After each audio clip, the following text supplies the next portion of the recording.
next question, we talk about homelessness, which is a big issue.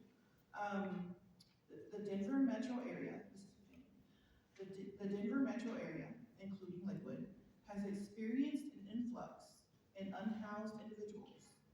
What policies would you consider to address these issues? And this is just for homelessness. And my great questions come next. Thank you. So I'm going to keep this to under 3 minutes, unlike I tried to scream through that last one. First of all, excellent topic. An excellent topic and a great question, and something that requires a lot of thought from all of us, and especially folks that are making decisions of policy.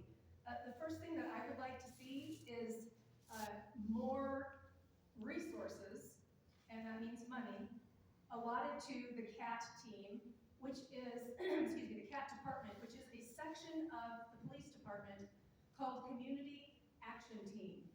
And these folks are trained in mental health. They are trained in de-escalating non-violent, non-criminal acts and activity. And then we don't see these folks incarcerated or in a holding cell. We see them taken to the proper resource. We need more of that. Right now, the downfall, 9 to 5, Monday through Friday, when all the crime happens. That is not when we need them. That's when we need them, and then we need them in the dark. We need them when it's late. I would expand that.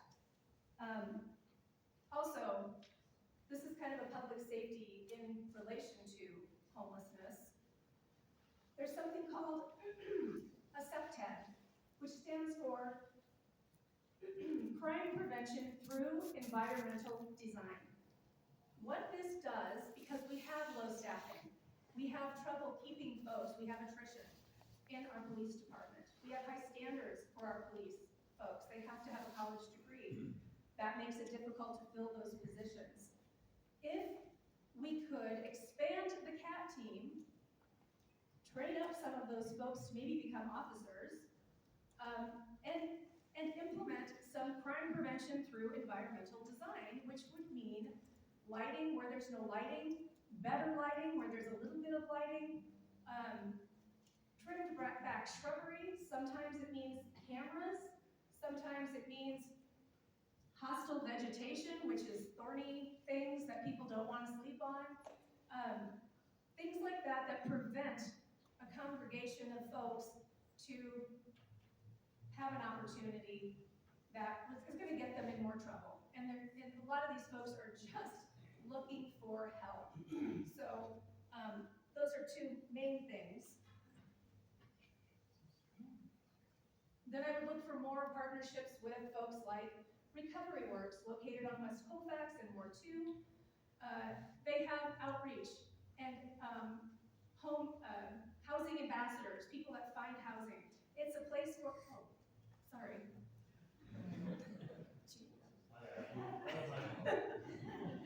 I promised I wasn't going to do that. Yeah, that wasn't my video. I can read it. The Denver Metro, including Lakewood, has experienced an influx in unhoused individuals. What policies would you consider to address these issues?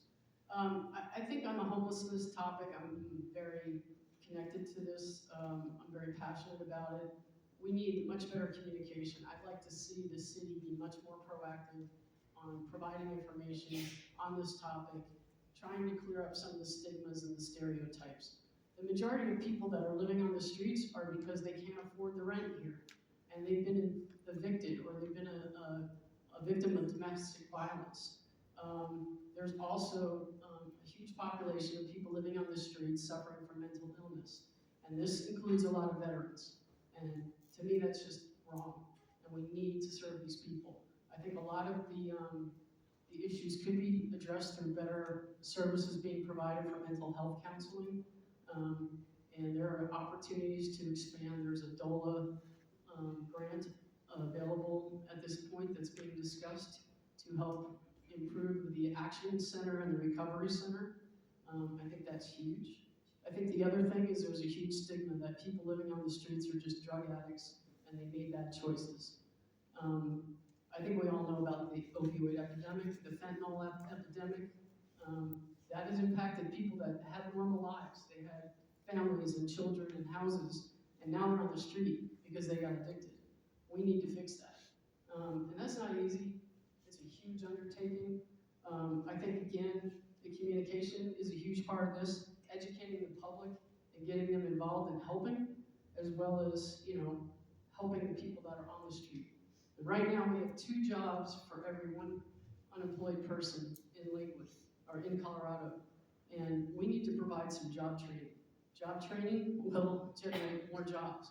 We keep building, we're not bringing employers in here. We're not bringing jobs in here. If we can match up people with skills and training to become employed and help them get off the street, or if they have a job currently, but they can't afford rent, and we have a shuttle service that will get them to their jobs, it won't take long for them to get to a point where they can move out and become independent and build their lives back up. And to me, that's the home run.